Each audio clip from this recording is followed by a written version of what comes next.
Nafarroak koronavirusaren 233 kasu positibo berri zenbatu ditu asteazkenean, 69 pertsona zainketa bereziko unitatean aurkitzen dira. Bigarren urtez jarraian Iruñeko udalak euskarazko hedabideak publizitate instituzionaletik kanpo utzi ditu. Zaurgarritasun sozioekonomikoan dauden 10.000 pertson baino gehiagok musukoak debalde izango dituzte osasun txartelaren bitartez. 121 A errepidearen bigarren zatiak sarbide berriak izango ditu Etulain eta Lantzen. Esleitu da, garbiketa automatikoko komun berri bat Trinitariozko parkean eta urtea amaitu baino lehen jarriko da martxan. Plaza de la Cruz Institutua, osasun langileak eta langile soziosanitarioekin zein osasuna taldea Nafarroko 2020ko urrezko dominarako hautagaiak. Industrialdeetan eta errepidean kokatuta dauden 18 jatetxek jantokiak ireki ahal izango dituzte garraiolarientzat eta oinarrizko zerbitzuetako langileentzat. Udan ertean egon diren eta errenta baxuak izan dituzten 300 pertsona inguruk aparteko laguntza ekonomiko eskatu diote Eskubide Sozialetako departamentuari. Joaquin Maia Musika Eskolak arreta digitalaren plana aurkeztu du irakaskuntza bermatzeko pandemiak sor ditzaken murrizketak egon arren. Nazioartean dauden gatazketan, koronavirusak izan duen eragina aztertuko da Zabaldiko 24. Elkartasun 15aldian. Zibibos Maiker egin aurrekontu txikiko ikus-entzunezko proiektua, izenburupean tailerra Arrosadiako Zibiboxan ostiralean, arratsaldeko 8:00 8:00.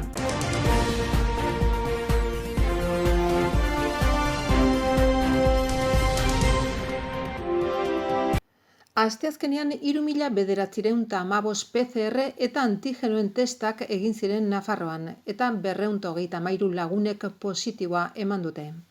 Positiboen tasa 5,9 dago une honetan, azken datu hau oso positiboa izan arren, ospitaletako presio handiege izaten ari da oraindikene. 69 lagun artatzen ari dira zainketa bereziko unitatean. Asteazkenean Murtxante herrian erregistratu dira 15 koronavirus kasu berri, zerrendan dator Zizur nagusia 12 kasurekin, Tutera eta Beran bakoitzan 10 kasurekin eta 8rekin Txantrea eta Bigarren Zabalgunea.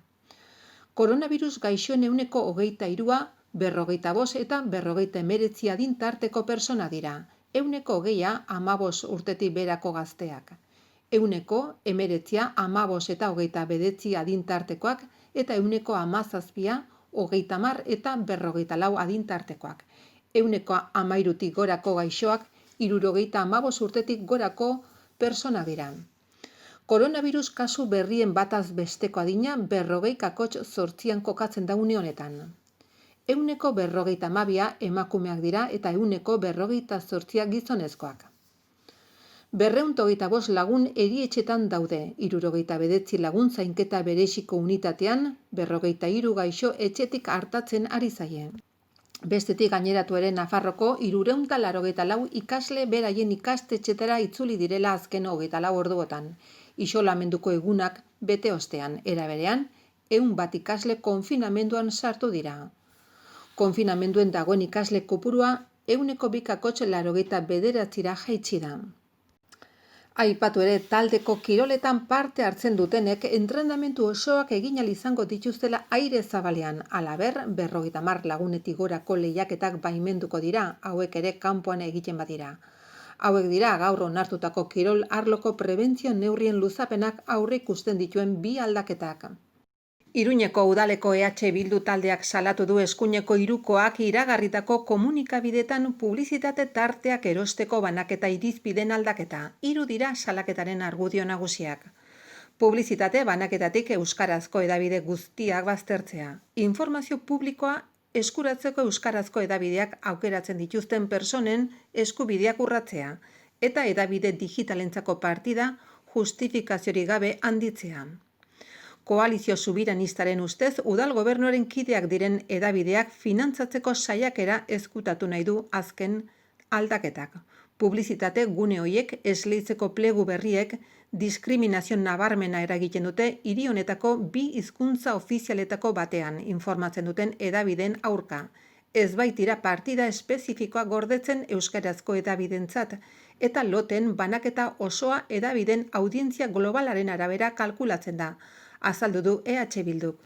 Formula horren ondorio da euskarazko edabideak audientzia ratio potentzial txikiagorekin aurreikusitako 4 lotetan prensa, irratia, telebista eta online publizitate banaketatik kanpo geratuko direla, audientzia osoaren 10% gutxienez izatea eskatzen baitzaie.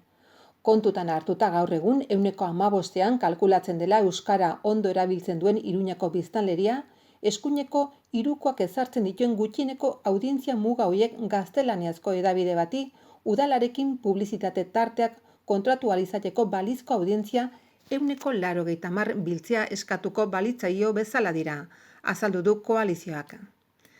Bistan denez, baliabide publikoak erabili dituzte euskara eta euskaldunak diskriminatzeko behin eta berriro bezala. Bestalde online edabiden loterako partida handitzeak 200.000 eurorekin prensa idatziarenarekin 220.000 euro ia parekatuz Navarra Sumaren kide den edabide jakin bat finantzatzeko estrategia ezkutatzen du, EH Bilduren iritziz. Partida hori prensa digitala handitu dela azaltzen duen justifikazio objektiborik ez dago, eta komunikazio sailak berak aitortu du zaila dela sektore horretan audientzia datu fidagarriak izatea. Horregatik susmagarria da Enrique Mayaren gobernu taldeak lote horri esleitutako funtsak handitu nahi izana, are gehiago erabaki horrek ultraeskuinari lotutako edabide espezifiko bati mesede egiten dionean. Espediente honen kudeaketatik ondorioztatzen da Navarra Sumaren helburua euskarazko komunikaziori betoa jartzea dela, euskaldunak udalaren informazioa erdarazko edabidetatik jasotzera behartuz eta eskuinan boterean sostengatzea helburu duten edabideak finantzatzea. Nafarroko gobernuko osasun departamentuak Nafarroko botikarien elkargoarekin elkarlanean zaurgarritasun egoeran eta beharzuan dauden 10.000 persona baino gehiagori maskarak debalde emango dizkio osasun txartelaren eta botika sarearen bitartez. Aipatu elkargo profesionalak eta Nafarroko osasun zerbitzu osasun bideak lankidetze hitzarmena sinatuko dute datozen egunetan. Babesteko sistema horiek banatzeko eta emateko sistema abian jartzeko eta datorren astelehenetik azaroaren 16tik aurrera izango da abian. Maskarak derrigorrez erabiltzeko osasun departamentuko kontseilariak uztailaren 15ean emandako foru agindua onartu zenetik osasun departamentua prozesu bat lantzen aritu da. Biztanleria zaurgarrienak maskara horiek doan eskuratzeko aukera bermatuta izatearren. Prozesua konplexua eta luzea izan da. Zehazki osasun bideak hilean 10 maskara emango dizkio persona bakoitzari errezeta elektronikoaren bitartez, botiketan osasun txartela aurkeztuta. Farmazialariak egiaztatuko du erabiltzaile batek maskara horiek eskatzean hain zuzen ere preskripzio hori esleituta duela. Orduan 50 maskarako kaxa bat enkargatu eta jaso ondoren farmazian banatuko dira. Banaketa 5 hilabetetik behin egingo da, 8 hilabeteko 10 maskara emango dira. 121 bidearen bigarren zatiak sarbide berriak izango ditu Etulain eta Lantzen, hobekuntzak enderitzeko biribilgunea eta aurreratzeko zonaletan metalezko hesiarekin. Lizarrak kalea industrialdearekin lotuko duen lehen fasea helduden urtean gauzatuko da 700.000 euroko aurrekontuarekin. Irurtzungo saihesbide berriak herriguneko trafikoa arintzea lortuko du eta bide segurtasuna hobetu, bai ibilgailuena bai oinezkoena, industriguneari lotutako zuzeneko bidea ezarriz. Proiektua 2 fasetan banatuko da, 1.192.533 euroko aurrekontuarekin eta helduden urtean hasiko da gauzatzen lehen faserako 700.000 euroko esleipenarekin. Tokiko gobernu batzarrak Trinitariozko parkean garbiketa automatikoko komunaren hornikuntza eta instalazio kontratuaren esleipena onetsi du, komun berri jarri eta martxan jarriko da urtea bukatu baino lehen. Udal inbertsioa 90.000 eurokoa izan da eta honela banatu da. 42.706 euro Aseos Publikos Iberikos SL enpresarentzat lanak egiteagatik eta 45.000 euro egin behar diren lanetarako, hau da argi eta uraren arguneak egitea eta hormigoizko zolataz egokitzea moduluak kokatuko den lekua. Hala, Trinitariozko parkea urbanizatu zenetik aradoa zen persona ugarientzako zerbitzua izanen da orain arte ez zutena. eguneko 24 ordutan erabili ahalko da eta Iruñan ezaugarri horiek dituen 27. izanen da. Trinitariozko komunak eserleku zintzilikaria izanen du, altzairu, erdoile ezinez egina eta material horretako estalki etzangarriaz eta garpiketa, desinfektatze eta lehortze automatikoa egiten du erabili ondoren. Komunera sartzeko eta egoteko sistemak Iruñan dagoeneko abian dauden garbiketa automatikoko beste komunen ezaugarri berdinak izanen ditu. Bi erakundek eta talde profesional batek eskuratu ahal izango dute Nafarroko 2020ko urrezko domina, hautagaiak aurkezteko prozesua amaitu eta epaimahaiak onetsi ondoren. Hain zuzen ere Plaza de la Cruz Institutua osasun langileak eta langile soziosanitarioak eta Klub Atletiko Osasuna dira hautagaiak. Nafarroko gobernuak jakindu zein den epaimahaiaren proposamena eta saria azaroaren 18an emango dio 3 erakundetako bati edo profesionalei. 3. urtez jarraian hautagaiak aurkezteko proposamena herritar guztiei zabali dago eta norberaren izenean edo erakunde baten ordezkari gisa egin dezakete proposamena, Nafarroak ematen duen saririk handiena emateko.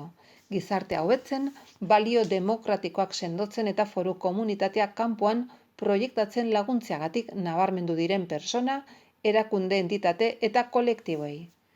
Saritutako erakundeak edo taldea Maria Txibite lehendakariaren eskutik jasoko du saria osasun protokoloek eskatutako baldintzetara egokitutako ekitaldian. Ekitaldia datorren abenduaren 3an izango da Nafarroaren egunarekin bat eginez. Epaimahaiaren lehendakaria, lehendakaritzako berdintasuneko funtzio publiko eta barneko kontseilaria den Javier Remirez izan da eta berak naiz epaimahaia osatzen duten gainerako personek onartu dute aurkeztutako hautagaien egokitasuna 100 urtetik gorako ibilbideko sustraitze handiko eta gizarte koheksiorako faktore izateagatik, edo osasun sektore eta soziosanitariorako proposamenaren kasuan bezala, egungo pandemia egoeran haien lana goraipagarria izan delako eta horrela izaten jarraitzen duelako. 2. hezkuntzako Plaza de la Cruz Institutuaren proposamena banaka aurkeztu dute Nafarroko Unibertsitateak, Nafarroko Unibertsitate Publikoak eta Iruñako udalak. Haien eskaera idazkietan beste meritu batzuen artean nabarmendu dute zentroak sortu zenetik 175 urte bete dituela, Foru Aldundiaren eta Iruñako udalaren arteko ekimenez sortu zen eta garai hartan Espainiako 2. hezkuntzako 13. ikastetxea izan zen eta Nafarroko bakarra mende batez. Osasun langileen eta langile soziosanitarioen hautagaitza AFABNA sindikatoa proposatzen du eta sari hau emateko eskatu du COVID-aren pandemian arreta abnegatua eskaintzeagatik eta gure komunitate osoko osasuna bermatzen duen ohiko lanarengatik. Klub Atletiko Osasunari dagokionean egin du proposamena eta eskaeran klubaren mendeurrena gogorazteaz gain, Nafarroko kirol nazionalaren eta nazioartekoaren erreferente gorena dela nabarmendu da. Haren balio, sustraitze eta arrobiarekin batera. Gainera, euskarazko izena duen futbol talde profesional bakarra da eta emakumezkoen futbolaren eta desgaitasuna duten personentzako Genuin Liga bezalako ekimenen adierazgarri handiena ere bai. Errepidean eta industrialdetan kokatutako 18 jatetxe janaria eskaini ahal izango diete garraiolariei eta funtsesko langilei. Hala onartu du Osasun Departamentuak garraiolarien elkartek eta jarduerarekin lotutako beste agente batzuek egindako eskaerak jaso ondoren. Horrela batez ere errepideko garraioko langileen lana erraistuko da, ez baitzuten jateko tokirik. Nafarroko garraiolariek eskatuta eman du baimena Osasun Departamentuak eta orain arte eramateko janaria soilik eskaini zezaketen jatetxe hoien zerbitzuak handitu ditu. Uztailaren 1 irailaren 30 bitartean 7 egun baino gehiago, ertean egon diren eta urtean 20.000 euroko errenta gainditzen ez duten 288 personek 229,26 euroko batez besteko ordainketa bakarra jasoko dute Nafarroko gobernuak estatuak ematen duen prestazioa osatzeko eskaintzen duen ezohiko laguntza ekonomiko gisa. Azaroaren 20 arte egongo da zabalik eskaera berriak aurkezteko epea. Joaquin Maya Musika Eskola berezia irailan hasi zen berriz ere aurrez aurreko eskolekin pandemiaren ondorioz, konfinamenduaren hasieran eskolak eten ondoren eta orain, arreta digitalaren plana prestatu du, nun jasotzen baita nola erantzunen zaio egoerari eskolak emateko hurrengo hilabeteotan eman daitezken murrizketak edozein direla ere. Duela aste batzuk Nafarroko gobernuak dekretatu zuen debekatuta zegoela ikastetxe ez arautuak zabalik mantentzia iluntzeko 9 aintzinera, eta horrek jada hainbat neurri martxan jartzea eragindu. Esaterako, ordu horretatik aurrerako hainbat eskola online ematen ari dira orain eskolatik bertatik. Joakin Maia musika eskola bereziak egin duen arreta digitalaren planak ezartzen du agintariek ikastetxeak ixteko agintzen badute aurrez aurreko prestakuntza bertan behera geratuko dela. Eskolako egutegiak indarrean jarraituko du eta ez da eskolarik online emanen ez da bideorik edo bestelako materialik bidaliko zuzenduko ere ezarritako egun eta eskola ordutegitik kanpo.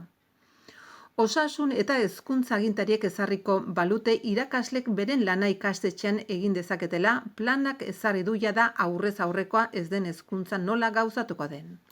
Eskolak aurrez aurreko irakaskuntza seguru eskaintzeko beharrezkoak ziren desinfekzio, babes eta seinalaztapen elementu guztiak izan zitzan inbertsioak egin ziren bezala. Orain, onlineko eskolak, musika eskolako ikasgeletatik eman alizateko ekipo guztiak webkamez hornitu dira.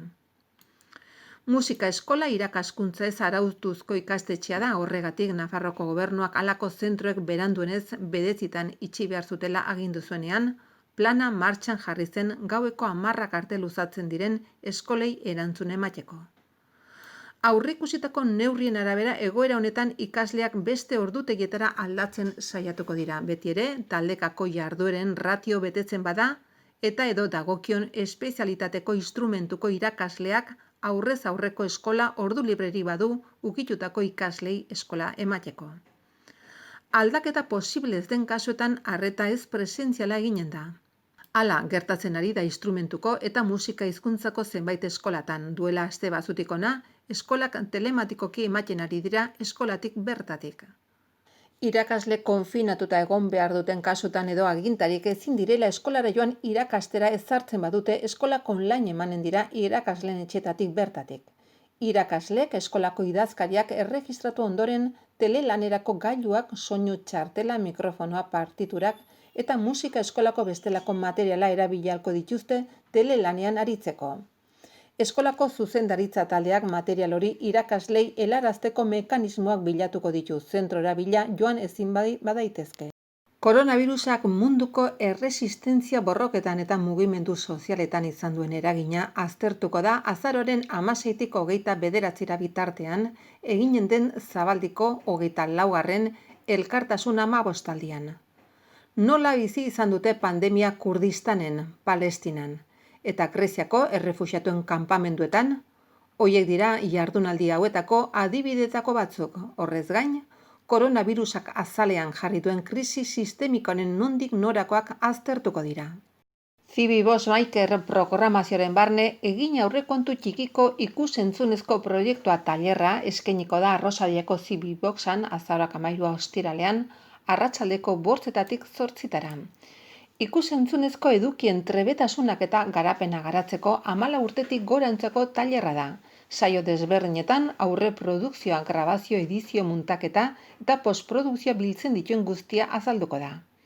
Ikus-entzunezko edukiak, lineako kanalak, laburrak, bideo dokumentala, elkarteak eta herritarren jarduerak sustatzea helburu duena.